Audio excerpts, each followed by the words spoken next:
নমস্কার। আজকে আমার কবিতা বন্দি, কণ্ঠে এবং কলমে বাপন মান্না।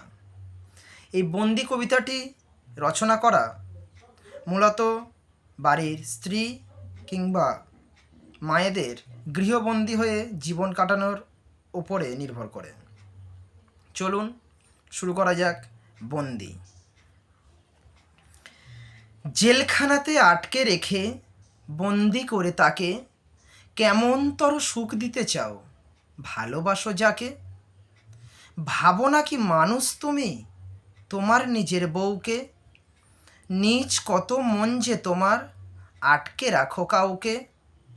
সারাটা দিন ঘরের মধ্যে আটকে যদি রাখো, নিজেকে মানুষ বলে পরিচয় দিতে লজ্জা হয় না কো।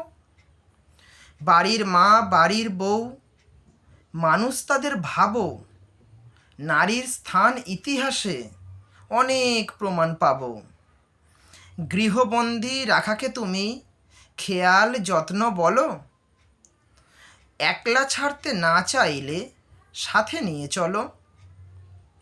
প্রতিদিন চাই না তো বাইরে আমরা যেতে, মাঝে মাঝে কে না চায় বলো একটু শান্তি পেতে। বছরের পর বছরে যদি বন্দি হয়ে থাকি, তুমি বলো আমরা পাগল হয়ে যাব নাকি। চিড়িয়াখানায় পশু পাখি বন্দি যেমন থাকে, লোকজনেরা যখন তখন দেখতে আসে তাকে। আমাদেরও কপাল তেমন খাঁচার মধ্যে থেকে, হাসি মুখটা দেখাতে হয় হাজার দুঃখ ঢেকে। তোমার দুটি হাতে ধরি ধরি তোমার পাও, আমাদেরকে যথার্থ সম্মান ভালোবাসা দাও। গাড়ির দুটি চাকা থাকলে আমরা একটি চাকা, ওই চাকাটা না থাকলে ঘরটি লাগবে ফাঁকা।